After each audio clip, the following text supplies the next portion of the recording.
The moment I parked my brand new Rolls-Royce Ghost in the driveway of my new home, I knew I was being watched. I hadn't even turned off the engine when I spotted her in my rearview mirror, a middle-aged woman with a severe blonde bob and designer sunglasses storming across the cul-de-sac like she was on a mission. Her pastel cardigan flapped in the breeze as she power-walked directly toward my vehicle, her face contorted in what I can only describe as preemptive outrage. "Excuse me," she shouted, loud enough that I could hear her through the closed windows of my car. "Who are you? And what are you doing with that vehicle?" I stepped out, calmly, keys in hand. "Hi there, I'm Jason, the new homeowner at 1542.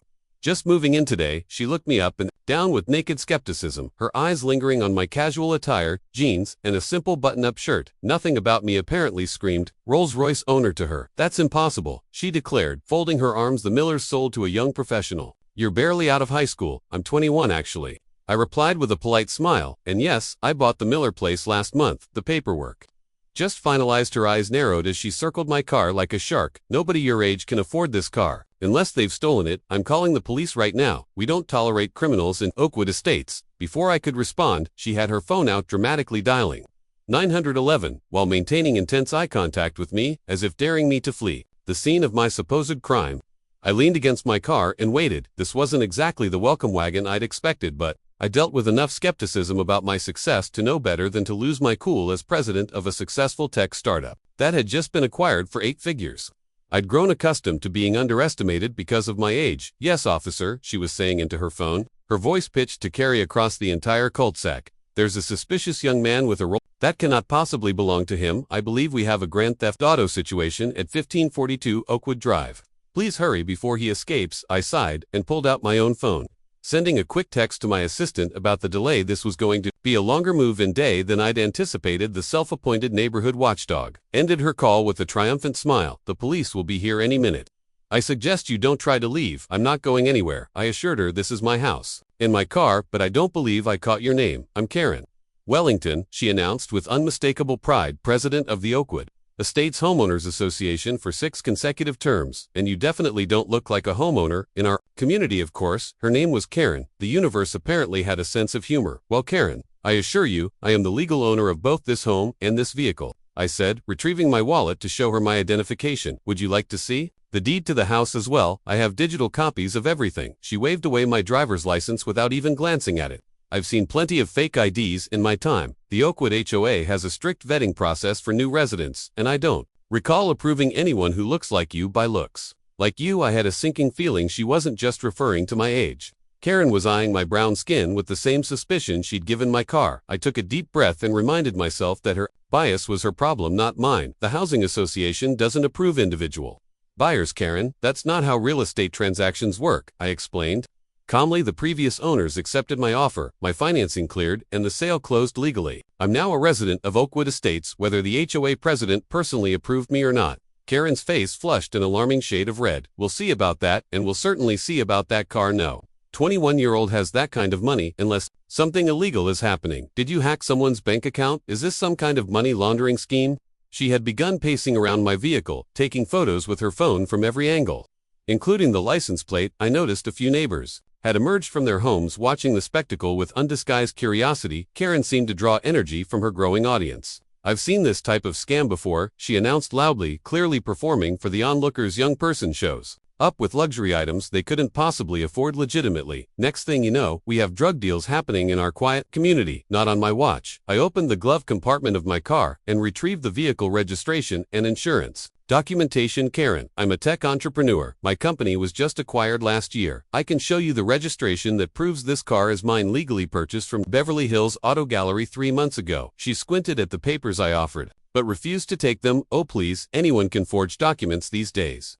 My nephew works in cybersecurity, and he warns me about sophisticated criminals all the time." Just then, 2 police cruisers pulled into the cul-de-sac, their arrival causing Karen's expression to shift from hostility to smug satisfaction. She straightened her cardigan and adopted what I can only describe as a damsel in distress posture as the officers approached. "Officers, thank goodness you're here," she exclaimed, hurrying over to them. "I caught this young man red-handed with a stolen luxury vehicle. He's trying to claim he lives here, but I'm the HOA president and I know all legitimate residents." The 2 officers, one older with a salt and pepper mustache, the other younger and clean-shaven, approached cautiously. The older officer addressed Me first, sir. We received a call about a possible stolen vehicle. Can I see your license and registration? Of course, officer, I replied, handing over the documents I'd already prepared. I'm Jason Chen. I just closed on this house and was moving in today when this lady accused me of stealing my own car. The younger officer examined my paperwork while his partner kept an eye on the situation. Karen hovered nearby, interjecting constantly. He's obviously using fake identification. She insisted I've been president of this HOA for 6 years and I personally review all new homeowner applications. This young man would never qualify for our community. And that car, that's a $300. Zero vehicle. He's barely old enough to drink. The older officer raised an eyebrow at her commentary, but remained professional. Ma'am, please step back and let us do our job.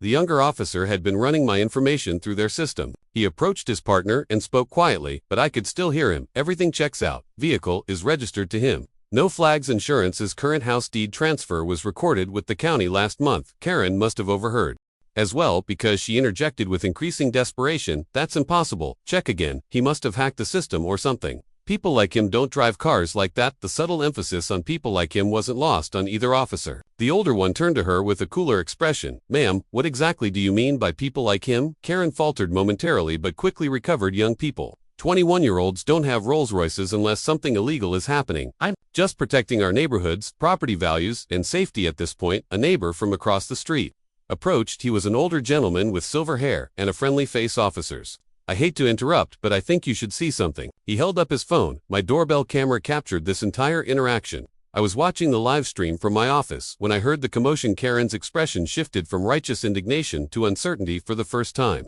I'd be happy to email you the footage, the neighbor continued, including the parts where Mrs. Wellington used some rather unfortunate language before you arrived. What language would that be, sir? The younger officer asked. The neighbor glanced uncomfortably at me. Well, she suggested that, and I quote, we don't need his kind bringing down our property values and that she would make sure he's removed from this neighborhood one way or another. There was other terminology used that I'd rather not repeat in public. Karen's face drained of color. That's completely taken out of context.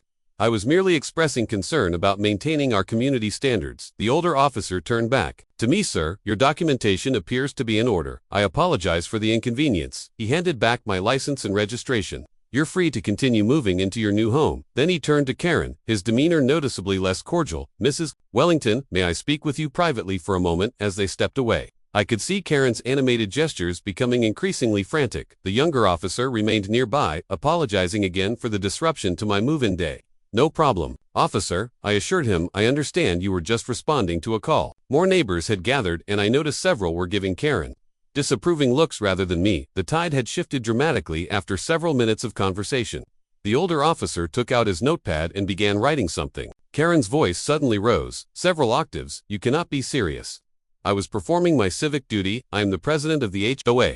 What happened next left everyone on the street in shock. The older officer calmly recited Miranda rights to Karen, who stood frozen in disbelief. Karen Wellington, you're being placed under arrest for filing a false police report and for verbal harassment with discriminatory intent. Both are misdemeanors in this state. This is outrageous. Karen shrieked as the officer gently but firmly guided her toward the patrol car. I was protecting our community. This is reverse discrimination. I'll have your badge for this. Her protestations grew louder as the reality of her situation sank in. I didn't mean anything by it. I was just being cautious. You can't arrest someone for being careful. The neighbors watched in stunned silence as Karen, who had terrorized the community with petty rule enforcement and threats for years, was placed in the back of a police cruiser. Her final words before the door closed were, "This is a misunderstanding. Call my attorney." A week later, I received an official letter from the Oakwood Estates Homeowners Association. Karen had been immediately suspended from her position pending a formal vote. The emergency meeting resulted in her permanent removal from the board, with a unanimous decision of 27-0. Additionally, she faced legal consequences, a $5,000 fine for the false police report and mandatory community service hours. According to neighborhood gossip, her real estate firm had placed her on administrative leave after multiple clients requested not to work with her. When I ran into her at the local grocery store, her previously imperious demeanor had vanished. She actively avoided eye contact, her face flushing with embarrassment as she abandoned her shopping cart and hurried toward the exit. The neighborhood tyrant's reign had ended with a simple consequence of her own actions, and the visible shock on her face as she fled the store told me she still couldn't believe her authority had crumbled so completely.